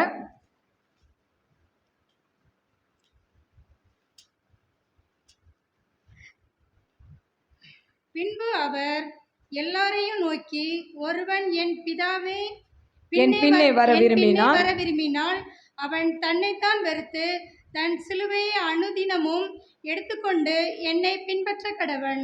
மத்தியில சொல்றாரு, அதாவது அவனவன் தன் சிலுவை எடுத்துக்கொண்டு வான்றார். இந்த இடத்துல லூக்கா சொல்றாரு, அனுதினமும் எடுத்துக்கொண்டு வா. ஹல்லேலூயா. அப்போ சிலுவை இல்லாத நாட்கள் இல்லை என்று சொல்லலாம். சிலுவை என்று சொன்னால் என்ன? பாடுகள், உபத்திரங்கள், வேதனைகள். அதாவது ஒரே சிலுவை தான் கடைசி வரைக்கும் இருக்குன்னு நினைக்காதீங்க. ஒவ்வொரு சிலுவை ஒவ்வொரு காலகட்டத்துக்குள்ளே முடிஞ்சிடும். அடுத்தது நம்ம வாழ்க்கையில் வசந்தம் வீசும், ஆசீர்வாதம் வரும். ஆனால் அதுக்கப்புறமா என்ன பண்ணும்? சில பாடுகள் வரும். ஆண்டவர் ஒவ்வொரு பாடுகளையும் கொடுத்து கொடுத்து நமக்கு ப்ரமோஷன் கொடுத்துக்கிட்டே போவார். ஹல்லேலூயா. ஹல்லேலூயா. எனக்கு அருமையான தேவ பிள்ளைகளே, கர்த்தர் நல்லவர், கர்த்தர் நல்லவர். ஏன்னு சொன்னால் என்னுடைய ஊழியத்தில் எத்தனையோ பேய்களை விரட்டி இருக்கேன். ஹல்லேலூயா. ஒரு காலத்தில் பிசாசை பார்த்தா பயம், ஆனால் அதுக்கப்புறம் பிசாசுகளை பார்த்தா என்ன சொல்கிறது, ஃப்ரெண்ட்லியாக அதுங்ககிட்ட பேசுகிற மாதிரி இருக்கும். அந்த அளவுக்கு அந்த பயத்தெல்லாம் கர்த்தர் எடுத்து போட்டார். ஆனால் இந்த 28வது வருஷ ஊழியத்தில் நான் சில மந்திரவாதிகளை சந்தித்து கொண்டு இருக்கிறேன். ஹல்லேலூயா. எனக்கு அருமையான தேவ பிள்ளைகளே, அநேகர் நினைக்கிறாங்க ஏன் சிலருக்கு இந்த பேய் போக மாட்டேங்குதுன்னு. ஆனால் ஒரு நாள் எழுந்து நிற்க கர்த்தர் வைப்பார். ஹல்லேலூயா. கர்த்தர் நல்லவர். நாங்கள் ஜெபம் பண்ணிக்கிட்டே இருக்கோம். ஆண்டவர் ஒரு நாள் எகிப்துக்கு வந்த வாதையை கர்த்தர் நிச்சயமாய் உண்டு பண்ணுவார் என்பதில் சந்தேகமே இல்லை. ஹல்லேலூயா. அது நடக்கும். எனக்கு அருமையான தெய்வ பிள்ளைகளே, இப்போ பார்த்தீங்கன்னா அனுதினமும் சிலுவை எடுத்துக்கிட்டு வான்றார். அப்போ ஆண்டவரே எங்களை ஃப்ரீயாகவே விட மாட்டீங்களா அப்படின்னு சொன்னால் ஃப்ரீயாக விடுவாருங்க. ஆனாலும் சில பிரச்சனைகள் வந்தால் நீங்கள் சோர்ந்து போகக்கூடாதுன்றதுக்காக தான் இதை சொல்கிறேன். ஏன்னு சொன்னால் இன்னைக்கு சிலர் நினைப்பாங்க, ஐயோ கிறிஸ்தவ வாழ்க்கையில் போயிட்டா அப்போ நம்ம நல்லா என்ஜாயாக இருக்கலாமா, ஜாலியாக இருக்கலாமா, நமக்கு பாடே இல்லையா? இல்லை. ஏன் தெரியுமா? சிட்சிக்காத பிள்ளை வேசியின் பிள்ளைன்னு ஆண்டவர் சொல்லிட்டார். அப்போ இன்னைக்கு நம்ம சிட்சையே இல்லை, உபத்திரமே இல்லை, கஷ்டமே இல்லைன்னா நம்ம யாருடைய பிள்ளையா? வேசியின் பிள்ளை. அதனால தான் ஆண்டவர் அப்பப்போ நமக்கு என்ன பண்ணுறாரு, நறுக்குன்னு மண்டையில் ஒரு கொட்டு வச்சு, ஏம்மா இந்த ரூட் சரியில்லை, இப்படி போ. ஏன்னு சொன்னால் நம்ம ஒரு ஓட்டக்களத்தில் இருக்கிறோங்க, ஆவிக்குரிய ஓட்டக்களத்தில் இருக்கிறோம். நம்ம அப்படி இப்படி போகும்போது நம்மளுடைய எய்ம் என்ன? பரலோக ராஜ்யத்தை சென்றடையணும். இந்த பரலோக ராஜ்யத்துக்கு போக முடியாமல் நடுவில் குறுக்கில் சில பாவங்கள், சில வேதனைகள் எல்லாம் வரும்போது நம்ம அப்படி ட்ராக் மாறி ஓடுனா ஆண்டவர் சொல்லுவார், ஒரு தட்டு தட்டி நேராக போ, இந்த வழியில் போவாத ஆண்டவர் சொல்லுவார். நம்ம திருத்திக்கணும். ஹல்லேலூயா. என கருமையான தேவ பிள்ளைகளே, இப்போ இப்படி இந்த பாடுகள் வழியில் நம்பின ஒரு நபர் யாருன்னா, யோபு 13:15 வாசிக்கலாம். யோபு 19:25 வாசிங்க. அதுக்கு முன்னால் யோபு 13:15 அவர் என்னை கொன்று போட்டாலும் அவர் மேல் நம்பிக்கையாக இருப்பேன் நான் அந்த இடத்துல யோபு சொல்கிறான். அப்போ யோபுக்கு வந்த பாடு எவ்வளோ பாடுகள், ஆனால் அவர் சொல்றாரு, என்னை கொன்று போட்டாலும் நான் அவர் மேல் நம்பிக்கையாக இருப்பேன். பாருங்க, யோபுவை போல நம்ம கஷ்டப்படலைங்க. யோபு பெரிய பணக்காரனா இருந்தான், எல்லா ஆசீர்வாதமும் இருந்தது. ஆனா அவனை ஆசீர்வாதமா இருக்கிறத பிசாசு பார்த்து ஆண்டர்கிட்ட போய் கேட்குறான். ஆண்டர் சன்னிதானத்தில் அவனும் நிற்கிறான். நிற்கும் போது ஆண்டர் கேட்குறார், என்னப்பா பூமி எங்க சுத்திட்டு வந்துட்டியா, யோபு மேல கண்ணை வச்சிட்டியா அப்படின்னு கேட்குறார். ஆண்டர் சொல்றார், அவன் உத்தமன், சன்மார்க்கன், தேவனுக்கு பயந்து பொல்லாப்புக்கு விலகுகிறவன், அவன் மேலேயே கண்ணை வச்சிட்டியா அப்படின்னு கேட்குறார். அப்போ அவன் சொல்றான், யோபு விருதாவாகவா சேவிக்கிறான், நீங்க அவனை ஆசீர்வதிச்சு வச்சிருக்கிறீங்களே, அவன் வீட்டை வேலி அடைச்சி வச்சிருக்கிறீங்களே, இதெல்லாம் எடுத்துருங்க, அப்போ அவன் உண்மை தூஷிக்கானோ பாரும். பாருங்க எப்படி நைஸா கேட்குறான் பார்த்தீங்களா பிசாசு. இப்படி தான் கேட்டு நம்ம வாழ்க்கையிலையும் வருவான். ஆனால் இப்படி சொன்னோன்னா ஆண்டவர் சொல்றாரு, ஏப்பா நீ என்ன வேணா செய், அவன் ஜீவனை மட்டும் எடுக்காத. ஹல்லேலூயா. இன்னைக்கு உங்க ஜீவனையும் என் ஜீவனை எடுக்கிறதுக்கு பிசாசுக்கு அதிகாரமே இல்லை. என்ன மந்திரம் பண்ணட்டும், நம்ம ஜீவனை எடுக்கிறதுக்கு பிசாசுக்கு அதிகாரத்தை ஆண்டவர் கொடுத்தது இல்லை. ஹல்லேலூயா. பாருங்க, நீ என்ன வேணா செய்யன்னு விட்டுட்டாரு. இவன் வந்தான், இவனுடைய பொருளாதாரம், ஆடு மாடு எல்லாத்தையும் சாகடிச்சான். அடுத்தது இவனுடைய 10 பிள்ளைகள் ஒரே நாள்ல அட் அ டைம்ல சாகுறாங்க. வாசிப்போமா? யோபு 1ஆம் அதிகாரம் 19-20. வனாந்திர வழியாய் பெருங்காற்று அந்த வீட்டின் 4 மூலையிலும் அடிக்க அது பிள்ளைகளின் மேல் விழுந்ததினால் அவர்கள் இறந்து போனார்கள். நான் ஒருவன் மாத்திரம் தப்பி அதை உமக்கு அறிவிக்கும்படி வந்தேன் என்றான். அப்பொழுது யோபு எழுந்திருந்து தன் சால்வை கிழித்து தன் தலையை சிரைத்து தரையிலே விழுந்து பணிந்து, நிர்வாணியாய் என் தாயின் கற்பத்திலிருந்து வந்தேன், நிர்வாணியாய் அவ்விடத்துக்கு திரும்புவேன். கர்த்தர் கொடுத்தார், கர்த்தர் எடுத்தார், கர்த்தருடைய நாமத்துக்கு ஸ்தோத்திரம் என்றான். இவை எல்லாவற்றிலும் யோபு பாவம் செய்யவும் இல்லை, தேவனை பற்றி குறை சொல்லவும் இல்லை. ஹல்லேலூயா. பாருங்க, 10 பிள்ளைகள் ஒரே நாள்ல அவங்க அண்ணன்களோடு கூட இவங்க என்ன பண்றாங்க, விருந்து கொண்டாடி கொண்டு இருக்கிறாங்க. அப்போ ஒரு காற்று அந்த வீட்டின் மேல மோதினதுனால அந்த வீடு அப்படியே தரைமட்டா போச்சு, எல்லாரும் செத்துட்டாங்க. ஒருத்தன் சொல்றான், அவன் பிள்ளைங்களாம் போயிடுச்சு. ஹல்லேலூயா. எப்பவுமே ஒருத்தனை பிசாசு ரெடியா வச்சிருப்பான். நம்ம வீட்டில் ஏதாவது பிரச்சனை வந்தா அதெல்லாம் நடந்த பிறகு நம்மளை குத்தி காட்டுறதுக்கு ஒருத்தர் வருவாங்க. உன் வீட்டில் இது நடந்துருச்சாமே அப்படின்னு. ஏன்னு சொன்னா அவங்களுக்கு சந்தோஷம். இப்படி நடந்துச்சாமே, உனக்கு இப்படி பிரச்சனையாமே, ஏன்னா அப்படி கேட்கும்போதே அவங்களுக்கு என்ன இருக்குன்னு அர்த்தம்? சந்தோஷம் இருக்குன்னு அர்த்தம். இப்படி தான் கேட்பாங்க. அதே மாதிரி பிசாசு வந்து கேட்குது. அல்லேலூயா. என கருமையான தேவ பிள்ளைகளே, அவன் சொன்ன உடனே அவன் சொல்ற ஒரே காரியம், கர்த்தர் கொடுத்தார், கர்த்தர் எடுத்தார். கர்த்தருடைய நாமத்துக்கு ஸ்தோத்திரம். நமக்கு ஏன் கேட்கறதுக்கு அதிகாரமே கிடையாது. அல்லேலூயா.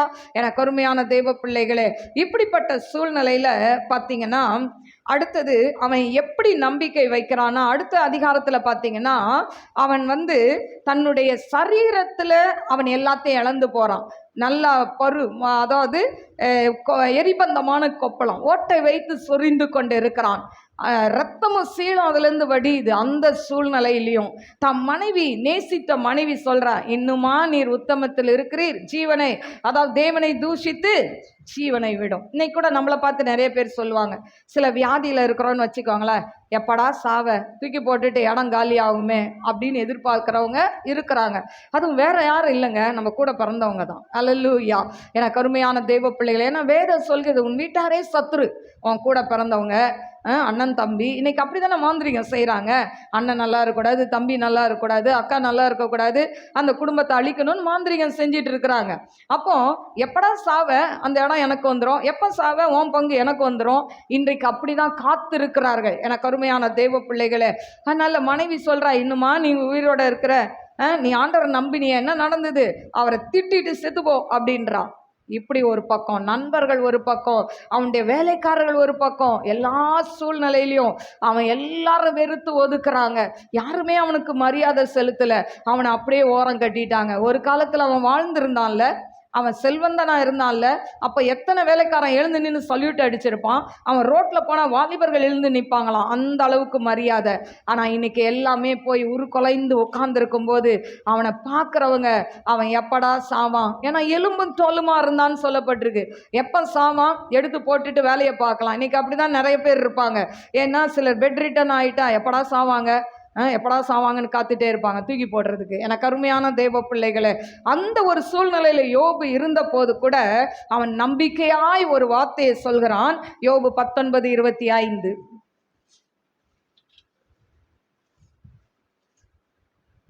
என் மீட்பர் உயிரோடு இருக்கிறார் என்றும் அவர் கடைசி நாளில் பூமியின் மேல் நிற்பார் என்றும் நான் அறிந்திருக்கிறேன். இந்த என் தோல் முதலானவைகள் அழுகி போன பின்பும் நான் என் மாம்சத்தில் இருந்து தேவனை பார்ப்பேன், அவரை நான் பார்ப்பேன். அந்த அந்நிய கண்கள் அல்ல, என் கண்களே அவைகளை காணும். இந்த வாஞ்சையால் என் உள்ளந்திரியங்கள் எனக்குள் சோர்ந்து போகிறது. என் மீட்பர் உயிரோடு இருக்கிறார் என்றும் அவர் கடைசி நாளில் பூமியின் மேலே நிற்பார் என்றும் நான் அறிஞ்சிருக்கிறேன். இந்த என் தோல் முதலாய் அழுகி போனாலும் நான் என் மாம்சத்திலிருந்து தேவனை பார்ப்பேன். அல்லேலூயா. அவனுக்கு எவ்வளோ பெரிய நம்பிக்கை பார்த்தீங்களா. குலைஞ்சு நிற்கிறான். நம்மனா என்ன நினைப்போம், ஆண்டவரே ஏன்பா என்னை வச்சிருக்கிறீங்க, எடுத்துக்க கூடாதா, நிம்மதியாக வந்துடுவேனே அப்படின்னு கேட்போம். ஆனால் அவன் அப்படி கேட்கல. நான் இப்படி இருந்தாலும், நான் என் மாம்சம்லாம் அழுகி போனாலும் என் கண்களால் நான் அவரை பார்ப்பேன், அந்நிய கண்கள் அல்ல என் கண்கள் காணும் என்று சொல்லி நம்பிக்கையோடு இருக்கிறான். அல்லேலூயா. இந்த நம்பிக்கை இருந்தனால தான் யோபு 42:10 பார்த்தீங்கன்னா, வாசிப்போமா? யோபு 42:10. யோபு தன் சிநேகிதனுக்காக வேண்டுதல் செய்த போது கர்த்தர் அவன் சிறையிருப்பை மாற்றினார். யோபுக்கு முன் இருந்த எல்லாவற்றை பார்க்கிலும் இரண்டத்தனையாய் கர்த்தர் அவனுக்கு தந்தருளினார். பாருங்க, அவன் நண்பர்களுக்காக ஜெபிக்க சொல்றார் ஆண்டவர். போ யோபு கிட்ட போய் சொல்லு, நீங்கெல்லாம் இப்படி பேசுனீங்களே, அவர்கிட்ட மன்னிப்பு கேளு அப்படின்னு போய் சர்வாங்க தகன பலி செய்ய சொல்றார். இப்போ ஃப்ரெண்ட்ஸ் வராங்க. ஆனால் யோபு அந்த இடத்துல, நீங்களாம் இப்படி என்னை பேசுனீங்கல்ல, என்னை ஏளனம் பண்ணீங்களே அப்படின்னு சொல்லலை. அந்த ஃப்ரெண்ட்ஸ் எல்லாம் மன்னிச்சு அவங்களுக்காக சர்வாங்க தகன பலி செலுத்தும் போது ஆண்டவர் அவன் சிறையிருப்பை மாற்றினார். ஹல்லேலூயா. உங்கள் சிறையிருப்பு இன்னும் மாறாமல் இருக்குதா? யாரை மன்னிக்காம இருக்கிறீங்க? ஹல்லேலூயா. மன்னிக்கணுங்க. ஏசப்பா நம்ம செய்த பாவத்தையே மன்னிச்சார்ல. நம்ம எவ்வளோ பாவம் செஞ்சோம்ல, எவ்வளோ அக்கிரமம் செஞ்சோம்ல, நம்மளை மன்னிச்சு இவ்வளவாய் ஆண்டவர் உயர்த்தி வச்சிருக்கிறாரு. நான் மற்றவர்கள் செய்த பாவங்களை என்ன பண்ணணும்? கட்டாயம் மன்னிக்கணும். இல்லை செத்தாலும் அவனை மன்னிக்க மாட்டேன், செத்தாலும் அவன் சாவுக்கு போக மாட்டேன். செத்துட்ட பிறகு எப்படிங்க போவீங்க சாவுக்கு? எனக்கு அருமையான தேவ பிள்ளைகளே, இருக்கிற வரைக்கும் தான் மன்னிப்பு கேட்க முடியும். செத்த பிறகு போய் மன்னிப்பு கேட்டா மன்னிக்கவே முடியாது. அல்லேலூயா. எனக்கு அருமையான தேவ பிள்ளைகளே, அதனால உயிரோடு இருக்கும்போது யார் மேலெல்லாம் கோபம் இருக்குதோ அவங்க கிட்ட போய் என்ன பண்ணிருங்க, சாரி அப்படின்னு ஒரு சாரி கேட்டுருங்க. அவங்களுக்கு ஏதாவது ஒரு கிஃப்டை வாங்கி கொடுத்துருங்க. நீங்கள் செஞ்சதெல்லாம் மறைஞ்சிரும். அல்லேலூயா. அவங்க மன்னிக்கிறாங்களோ இல்லையோ, என் ஏசப்பா உங்களை மன்னிச்சிடுவார். அல்லேலூயா. எனக்கு அருமையான தேவ பிள்ளைகளே, அவன் மன்னிச்சான், அவன் சிறையிருப்பை மாற்றினார், ஆண்டவர் இரட்டத்தனையாய் ஆசீர்வாதத்தை கொடுத்தார். அல்லேலூயா. எனக்கு அருமையான தேவ பிள்ளைகளே, பார்த்தீங்கன்னா யோபுவை தேவன் அவன் நம்பிக்கையை, அவன் மன விருப்பத்தை அவன் சொல்கிறான், நான் என் கண்ணால் பார்ப்பேன் அப்படின்னா அதை நிறைவேற்றுறதுக்கு காரணம் என்ன தெரியுமா? யோபு ஆண்டவர் மேலே வைத்த நம்பிக்கை, நீடிய பொறுமை. மனைவி திட்டும் போது கூட என்ன பண்ணுறான், பைத்தியக்காரி பேசுறது போல பேசுறியே. இன்னைக்கு பிரதர்ஸ்லாம் நிறைய பேர் கோவம் வந்துட்டா வாயில் என்ன வார்த்தை வருதுன்னே தெரியாது. அத்தனை வார்த்தையும் யாரை திட்ட முடியும்? மனைவியை தான் திட்ட முடியும். வெளியில் இருக்கிறவனை திட்டுனா, கூட இருக்கிற வேலை செய்கிறவனை திட்டினா ஒரு அடி பலார்னு வாங்கிடணும். அதனால் மனைவி தான் என்னது எல்லாத்துக்கும் என்ன சொல்லுவாங்க, இழிச்ச வாயின்னு சொல்லுவாங்க. அதான் மாதிரி மனைவியை தான் திட்டிடுவாங்க, வாய்க்கு வந்தபடி திட்டுவாங்க. என்றைக்குமே வார்த்தையை கொட்டிட்டா அள்ள முடியாது திரும்ப. அப்புறம் நீங்கள் 10 சாரி கேட்டாலும் அந்த வார்த்தை அந்த மனசுக்குள்ளே குத்திக்கிட்டே இருக்கும். அது வேதனைப்படுத்தும், ரணமாக்கும். அதனால் வார்த்தையை வெளியே விடுறதுக்கு முன்னால் 10 தடவை யோசித்து பார்த்துட்டு விடுங்க. ஹல்லேலூயா. அப்போ இன்னைக்கு சகோதரர்கள் அப்படி நிறைய பேர் அந்த டென்ஷன் ஆயிடுறாங்க. அதுவும் இந்த வெயில் நேரம் கேட்கவே வேண்டாம்ல. எனக்கு கேட்டால் சொல்லிக்குவாங்க, எனக்கு பிபி இருக்குது. என்னதான் பிபி இருக்கட்டுமே, உங்கள் வாய் ஆண்டர்கிட்ட கொடுத்துட்டீங்கன்னா பேச வருமா? கெட்ட வார்த்தை பேச வருமா? மனைவி திட்ட வருமா? அதே மனைவி மூஞ்ச பார்க்கணும்ல அடுத்த நாள். அல்லேலூயா. எனக்கு அருமையான தேவ பிள்ளைகளே, சகோதரர்களை தாக்குறதுக்கே இருக்கிறீங்கன்றாங்க. இல்லை, நான் எப்போவுமே சகோதரிகளை தான் திட்டுவேன். இன்னைக்கு சகோதரர்கள் வந்திருக்கனால சொல்கிறேன். அல்லேலூயா. அதனால் நீங்கள் மாற்றிக்கோங்க. அல்லேலூயா. அதே போல் சகோதரிகளும் தான் கணவனை வாய்க்கு வந்தபடி திட்டக்கூடாது. அல்லேலூயா. கோபம் கொண்டாலும் பாவம் செய்யாதிருங்கள்னு சொல்லியிருக்கிறார். கோபம் வந்தாலும் மௌனமாக இருங்க. நான் அடிக்கடி ஒரு கதை சொல்லுவேன்ல, கோபம் வந்துட்டா ஒரு டம்ளர் தண்ணி எடுத்து வாயில் அப்படியே வச்சுக்கோங்க. சரியா? வாயில் வச்சுக்கிட்டு அந்த கோபம் வர நேரத்தில் தண்ணியை குடிச்சிட்டு உங்களை பற்றி அசிங்கமாக பேசுகிறாங்களா, அந்த தண்ணியை வாயிலே வச்சுருக்கணும். முன்னால் இருக்கிறவங்க மேலே துப்பிடக்கூடாது, அந்த தண்ணியை உழுங்கவும் கூடாது. அப்படியே வாயில் வச்சிருந்து அவங்க கத்தி முடித்த பிறகு ஒன்று குடிச்சிருங்க, இல்லை வெளியே போய் துப்பிடுங்க. அல்லேலூயா. நீங்கள் அந்த நேரம் வாயை மூடிட்டீங்கன்னு வச்சுக்கோங்களேன், அவங்க பாட்டுக்கு குலைச்சி டயர்டாகி பேசாமல் போயிடுவாங்க. அல்லேலூயா. எனக்கு அருமையான தேவ பிள்ளைகளை, அதுதான் மலையை பார்த்து நாய் குலைக்குதுன்னுவாங்க இல்லை. நீங்கள் பாட்டுக்கு இருங்க, அவங்க கத்தி முடித்தவொடனே போயிடுவாங்க. அதுக்கப்புறம் பேசுனதுக்கு உங்ககிட்ட மன்னிப்பு கேட்பாங்க. அது வீட்டுக்காராக இருந்தாலும் சரி, யாராக இருந்தாலும் சரி. ஹல்லேலூயா. எனக்கு அருமையான தேவ பிள்ளைகளே, அப்போ நீடிய பொறுமையை கேளுங்க. நம்ம எல்லாருக்கும் பொறுமை இருக்குது, அப்படி தானே? எல்லாருக்குமே ஆண்டவர் இயற்கையாக பொறுமையை கொடுத்துருக்கிறார். இந்த அதாவது ஆவியின் கனிகளில் ஒன்று இருக்குது. என்ன கனினா? நீடிய பொறுமை. இந்த நீடிய பொறுமையை நம்ம எல்லாருமே கேட்கணும், நானும் கேட்கணும். நீடிய பொறுமையை ஆண்டர்கிட்ட கேளுங்க. அடுத்தது, குறை சொல்கிற ஆவி எல்லாருக்குள்ளே இருக்குது. இவங்களை பற்றி அவங்கள பற்றி இவங்க, இந்த ஊழியக்காரர் அந்த ஊழியக்காரர் இப்படி அப்படி குறை சொல்கிற ஆவி எடுத்து போடணும். அவன் என்ன சொல்லலையா? ஆண்டவரை பற்றி குறையே சொல்லலை. ஹல்லேலூயா. கர்த்தர் நல்லவர். அப்போ கர்த்தரை நம்புகிறவர்களின் மன விருப்பத்தை தேவன் நிறைவேற்றுவார். அதுக்கு முன்னால் சொன்ன வைராக்கியமாக இருந்தால் நம் மன விருப்பத்தை நிறைவேற்றுவார். இன்னும் ஒன்று சொல்லி நான் முடிச்சிடுறேன். ஊழியம் செய்பவர்களின் மன விருப்பத்தை நிறைவேற்றுவார். ஊழியம் செய்கிறவங்களுக்கு என்னங்க மன விருப்பம் இருக்கும்? இப்போ என்னையும் கேட்டால் என்ன மன விருப்பம்னா, ஆண்டவரே இந்த ஹால் ஃபுல்லாக நிறைஞ்சி மேலெல்லாம் நிறையணும். என்ன நிறையணும்? ஆத்துமாக்களை தாங்க ஆண்டவரே. ஹல்லேலூயா. வேற எதுவும் கேட்கல ஆண்டவர்கிட்ட. ஹல்லேலூயா. ஆண்டவர்கிட்ட கேட்குற ஒன்றே ஒன்று, ஏசப்பா இந்த ஹால் ஃபுல்லாக நிறைஞ்சி மேலே மாடியில் ஒரு ஷீட் போட்டு அந்த இடமும் நிறையணும் அப்படின்னு ஆண்டவர்கிட்ட கேட்குறேன். ஊழியம் செய்கிறவங்களுக்கு இதுதான் வாஞ்சை. இன்னொன்று, இங்கே தேடி வரவங்களுக்கு, ஆண்டவரே இவங்களுக்கு நல்லது நடக்கணும், இவங்களுக்கு அற்புதம் நடக்கணும். ஐயோ அவங்க நல்லா இருந்துட்டா நம்மளை தேடி வரமாட்டாங்களே, அது பிரச்சனையே இல்லை. ஹல்லேலூயா. இந்த 28 வருஷத்தில் நன்மை பெற்றவர்கள் அநேகர், ஆனால் பின்தொடர்ந்து வருகிறவர்கள் சிலர். அல்லேலூயா. எனக்கு அருமையான தேவ பிள்ளைகளை, 2002 வலசரவாக்கம் வந்தேன். ஆனால் அந்த வலசரவாக்கம் அநேகர் நன்மையை பெற்று இன்னைக்கு கேட்டால் அவங்கெல்லாம் இங்கே இருக்காங்களான்னா இல்லை. தமிழ்ச்செல்வி இன்னைக்கு வந்திருக்கிறாங்க. அல்லேலூயா. இவங்கெல்லாம் 2002 உள்ள விசுவாசிகள். அல்லேலூயா. என கருமையான தேவ பிள்ளைகளே, இப்படி ஒரு சிலர் தான் தேடி வருவார்கள். அதனால இவங்கெல்லாம் நல்லா இருக்கக்கூடாதுன்னு அப்படி ஜெபிக்கிறதே கிடையாது. வரவங்க விடுதலையாகி போகணும், அதுதான் எங்களுடைய விருப்பம். அல்லேலூயா. இப்போ அதே மாதிரி விருப்பம் நம்ம பவுலுக்கு இருந்தது. ரோமர் 10:1 வாசிப்போமா? ரோமர் 10:1. சகோதரரே, இஸ்ரவேலர் ரட்சிக்கப்பட வேண்டும் என்பதே என் இருதயத்தின் விருப்பமும் நான் தேவனை நோக்கி செய்யும் விண்ணப்பமாய் இருக்கிறது. பாருங்க, பவுல் என்ன சொல்றாரு?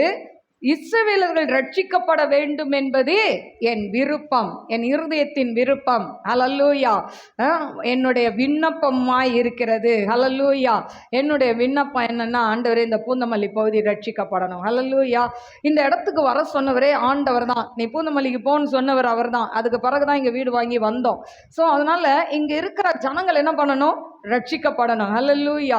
எத்தனையோ தெருக்கள் இருக்குது பூந்தமல்லியில், தெரு தெருவா சந்து சந்தா எத்தனையோ பேர்லெல்லாம் இருக்குது. ஆனால் எனக்கு அருமையான தெய்வ பிள்ளைகளே, எத்தனை பிள்ளைகள் இன்னும் ஆண்டவரை அறியாமல் பாவத்தில், சாபத்தில், விக்கிரகத்தில், அதாவது குடியில், வேசித்தனத்தில் அடிமையாக இருக்கிறாங்க.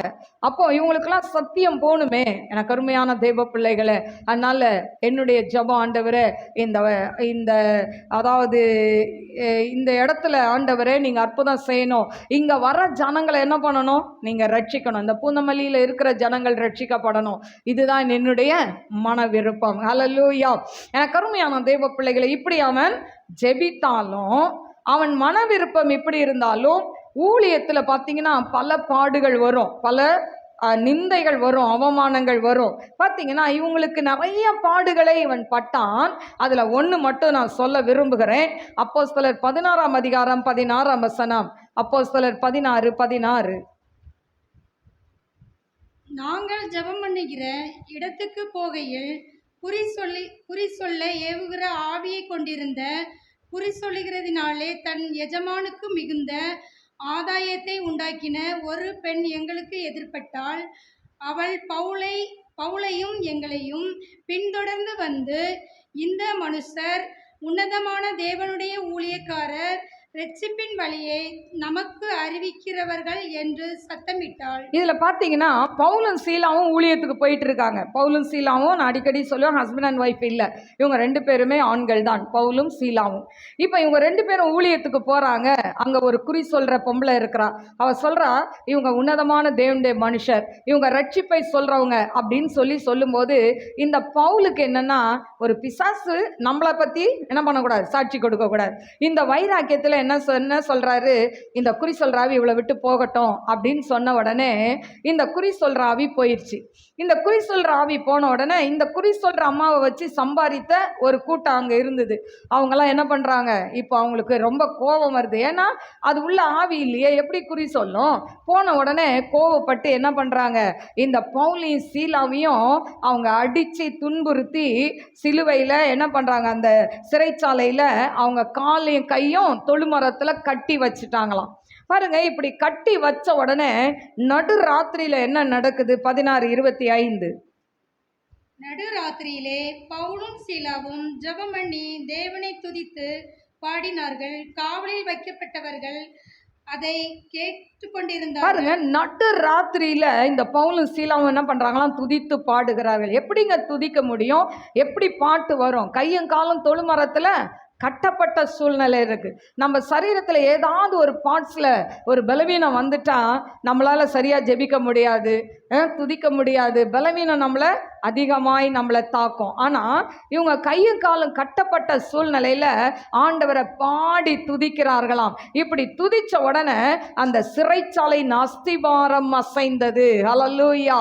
பாருங்க, நம்ம துதியில் எவ்வளோ ஒரு வல்லமை இருக்குன்னு பாருங்க.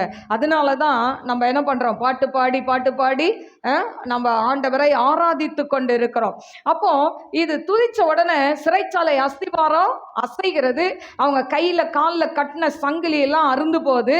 உடனே இந்த சிறைச்சாலை தலைவன், ஐயோ இவங்க எங்கேயோ ஓடி போயிட்டாங்க, நம்மளை பிடிச்சி இது பண்ணிடுவாங்களே பயந்துக்கிட்டு அவங்க சாகிறதுக்கு தங்களுடைய பட்டயத்தை எடுத்து குத்த போகும்போது பவுல் சொல்றார், எப்பா நீ ஒன்றும் செய்யாத, நாங்கள் இங்கே தான் இருக்கிறோம், இதே திருட்டு பசங்கன்னா என்ன பண்ணியிருப்பாங்க, ஓடி போயிருப்பாங்கல்ல. இவங்க ஆண்டருடைய பிள்ளைங்க. அதனால சிறைச்சாலை அசைஞ்சது, நம்ம கையெல்லாம் கட்ட விழுந்தது, ஓடியே போயிடுவோன்னு ஓடினாங்களா? இல்லை, அங்கே தான் நின்னாங்க. அங்கே நிற்கும் போது பார்த்தீங்கன்னா இவங்க இப்படி சொன்ன உடனே அப்புறம் இவங்களை என்ன பண்ணுறாங்க, வந்து இவங்களுக்கு ரொம்ப மரியாதை கொடுக்குறாங்க. என்ன சொல்கிறாங்க, ஆண்டவரே ரட்சிக்கப்பட நாங்கள் என்ன செய்யணும் அப்படின்னு கேட்குறாங்க. முதல்ல அடித்து துன்புறுத்தினவங்க இப்போ என்ன கேட்குறாங்க, ரட்சிக்கப்பட நாங்கள் என்ன செய்யணும். உடனே வாசிப்போமா, 16ஆம் அதிகாரம் 30ஆம் வசனம். அவர்களை வெளியே அழைத்து வந்து, ஆண்டவர்மாரே, ரட்சிக்கப்படுவதற்கு நாங்கள் என்ன செய்ய வேண்டும் என்றார்கள். அதற்கு அவர்கள், கர்த்தராகிய இயேசு கிறிஸ்துவை விசுவாசி, அப்பொழுது நீயும் உன் வீட்டாரும் ரட்சிக்கப்படுவீர்கள் என்று சொல்லி. அதாவது ரட்சிப்புனா என்னங்க, ஆண்டவரை விசுவாசிக்கணும், ஆண்டவரை நம்பணும். ரட்சிப்பு நம்ம ஆண்டவரை இயேசு கிறிஸ்து தான் மெய்யான தெய்வம் என்று நம்பினால் ரட்சிப்பு நமக்கு வரும் என்று சொன்ன உடனே அவங்களும் என்ன பண்ணுறாங்க, இவங்களை கூட்டு போய் அது வரைக்கும் அடித்து காயப்படுத்தின கட்டுகளுக்கெல்லாம் காயம் போட்டு அவங்களுக்கு சாப்பாடு கொடுத்து எல்லாம் பண்ணுறாங்க. பண்ண உடனே இந்த பவுலும் சீலாவும் அவங்க ஏசாமியை பற்றி சொல்லி அவங்க என்ன பண்ணாங்களாம், ஞானஸ்நானம் பெற்றார்கள் என்று சொல்லப்பட்டிருக்கு. ஹல்லேலூயா. அப்போ ஒரு பாடு வரும் பொழுது அந்த பாடுகள் மத்தியில் நாம் தேவனை துதிக்கும் பொழுது தேவன் அந்த இடத்துல ஒரு பெரிய அசைவை உண்டு பண்ணுகிறார். ஹல்லேலூயா. அதனால பிரச்சனையை கண்டு ஓடாதீங்க, பிரச்சனையை பார்த்து பயப்படாதீங்க. தொடர்ந்து நம்ம ஆண்டவருக்கு முன் செல்லும் போது ஆண்டவர் நம் வாழ்க்கையில் பெரிய காரியங்களை செய்வார். ஹல்லேலூயா. என கருமையான தேவ பிள்ளைகளே, ஏன்னு சொன்னால் பவுலுடைய வாஞ்சை எல்லாம் இஸ்ரவேல் ஜனங்கள் ரட்சிக்கப்படணும்னு சொல்லி அவன் வாஞ்சித்தான். ஆண்டவர் அவன் மன விருப்பத்தை என்ன பண்ணார், நிறைவேற்றினார். ஹல்லேலூயா. என கருமையான தேவ பிள்ளைகளே, இன்றைக்கும் நாம் எல்லாரும் நம்ம என்ன பண்ணணும், நிச்சயமாய் ஊழியர் செய்யணும். நீங்கள் உங்கள் ஏரியாவில் இருக்கிறவங்க பக்கத்தில் இருக்கிறவங்களுக்கு சத்தியத்தை சொல்லி நாம் என்ன பண்ணணும், பிரேயருக்கு அழைத்து வர வேண்டும். ஹல்லேலூயா. என கருமையான தேவ பிள்ளைகளே, அப்ப பவுலின் மன விருப்பத்தை தேவன் நிறைவேற்றுகிறார். சிறைச்சாலை தலைவன் அவன் வீட்டாரும் ரட்சிக்கப்படுவதை நாம் பார்க்கிறோம். அதனால பாடே வேணாம், உபத்திரமே வேணாம் அப்படின்னு சொன்னா ரட்சிப்பு இல்லை. ஹல்லேலூயா. பாடுகள் மத்தியில நாம் ஆண்டவரை தேடும் பொழுதுதான் ரட்சிப்பு உண்டு. ஹல்லேலூயா. என கருமையான தெய்வ பிள்ளைகளே, இப்போ இந்த அழிந்து போகிற ஆசீர்வாதங்களை கேட்டு நம்ம சோர்ந்து போகாதபடி மேலானதை நாட வேண்டும். நம்ம என்ன கேட்போம் ஆண்டவர்கிட்ட கேட்டா, ஆண்டவரே எனக்கு என்ன வேணும், ஒரு சொந்த வீடு வேணும், காரு வேணும், இல்லைனா என்ன வேணும், எனக்கு நகை வேணும், இது மாதிரி. இல்லை என் பிள்ளைங்க நல்லா படிக்கணும், டாக்டராக படிக்கணும், இன்ஜினியராக படிக்கணும், இதுக்கு ஃபீஸ் கட்டுறதுக்கு வேண்டிய ஃபீஸ் தேவைகள் வேணும். இப்படி உலகப்பிரமான காரியங்களே, கீழான காரியங்களே கேட்டுக்கொண்டு இருக்கிறோம். ஆனால் எதை கேட்க வேண்டுமா, கொலோசியர் 3:2 பூமியில் உள்ளவைகளை அல்ல மேலானவைகளை நாடுங்கள். பூமியில் உள்ளவைகளை அல்ல மேலானவைகளே நாடுங்கள். ஹல்லேலூயா. எதை நாடணுமாங்க, மேலானவைகள். இந்த மேலானவைகள் எதுனா 1 கொரிந்தியர் 14:1, 1 கொரிந்தியர் 14:1. அன்பை நாடுகள், ஞான வரங்களையும் விரும்புங்கள், விசேஷமாய் தீர்க்க தரிசன வரத்தை விரும்புங்கள். ஹல்லேலூயா. நம்ம என்ன பண்ணணுமா, வரங்களை விரும்ப வேண்டும். 1 கொரிந்தியர் 12ஆம் அதிகாரத்தில் இருக்கு வரங்கள், ஆவியின் வரங்கள் என்று சொல்லி கொடுக்கப்பட்டிருக்கு. என்னென்ன வரங்கள் இருக்கு, 9 வரங்கள் இருக்கு. ஆண்டவர்கிட்ட கேளுங்க, வாலிப பிள்ளைகள் கேளுங்க, அந்த வரங்களை ஆண்டவர் தருவார். அப்போ பவுல் இந்த இடத்துல சொல்றாரு, விசேஷமாய் தீர்க்க தரிசன வரத்தை விரும்புங்கள். அப்போ தீர்க்க தரிசன வரம் எதுக்குன்னா, புறஜாதிகள் வரும் பொழுது அவங்களை குறித்தான காரியங்களை வெளிப்படுத்தும் பொழுது அவர்கள் ஆண்டவர் பக்கமாய் சேருவதற்கு அந்த தீர்க்க தரிசனம் தேவை. ஹல்லேலூயா. என கருமையான தெய்வ பிள்ளைகளே, அடுத்தது 2 கொரிந்தியர் 5:1. 2 கொரிந்தியர் 5:1. பூமிக்குரிய கூடாரமாகிய நம்முடைய வீடு அழிந்து போனாலும் தேவனால் கட்டப்பட்ட கைவேலை இல்லாத நித்திய வீடு பரலோகத்திலே நமக்கு உண்டென்று அறிந்திருக்கிறோம். பூமிக்குரிய கூடாரமாகிய நம்முடைய வீடு. பாருங்க, இந்த சரீரம் ஒரு பூமிக்குரிய கூடாரம், இது ஒரு வீடு. இந்த வீடு அழிஞ்சு போனாலும் அப்படின்னா நம்ம மரிச்சாலும் நம்ம தேவனால கட்டப்பட்ட கைவேலை இல்லாத நித்திய வீடு பரலோகத்தில் நமக்கு உண்டு. அப்போ ஆண்டவர் நமக்குன்னு ஒரு வீட்டை வச்சிருக்கிறார். நம்ம இங்கே எவ்வளோதான் பெருசு பெருசாக ரொம்ப காஸ்ட்லியாக வீடு கட்டினாலும் இதெல்லாம் ஒரு நாள் அழிஞ்சு போகும். நம்ம பூமி, அதாவது நம்முடைய சரீரமாகிய இந்த கூடாரம் ஒரு நாள் அழிந்து போகும். ஆனால் ஆண்டவர் நமக்கென்று என்ன பண்ணியிருக்கிறாரு, பரலோகத்தில் ஒரு வீட்டை வைத்திருக்கிறார். அதில் 8ஆம் வசனம், நாம் தைரியமாகவே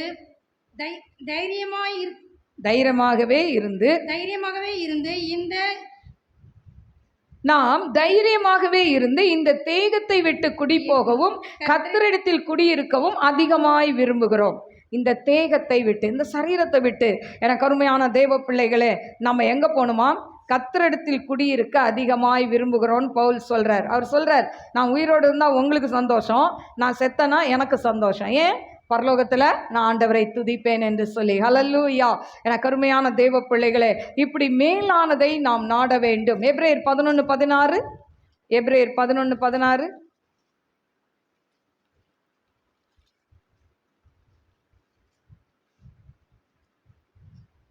அதையல்ல, அதிலும் மேன்மையான பரம தேசத்தையே விரும்பினார்கள்.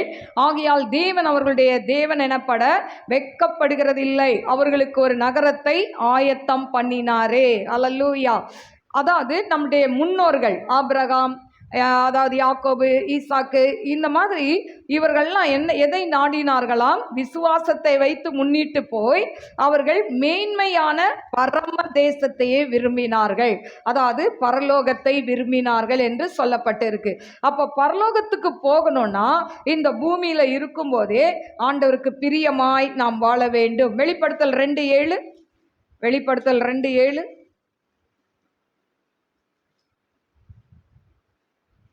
ஆவியானவர் சபைகளுக்கு சொல்கிறதை காதுள்ளவன் கேட்க கடவன்.